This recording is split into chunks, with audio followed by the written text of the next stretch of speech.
तो hey guys, welcome back to my YouTube channel guys. आज की इस वीडियो में जैसा कि आप देख सकते हैं हमारे पास कार्स है जो कि हमने एक ट्रक बनाया है।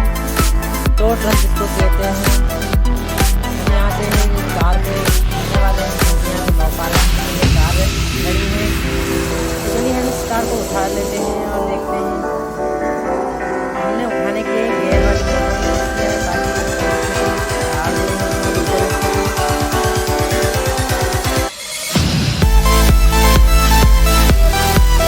देखते हैं वर्क करता है या नहीं।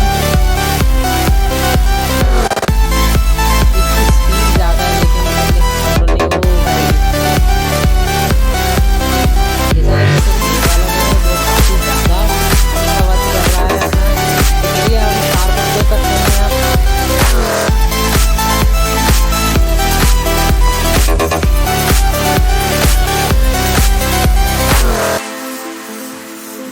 ये हमारी कार है और ये हमारा ट्रक है और अब इसको हम लोडिंग करेंगे।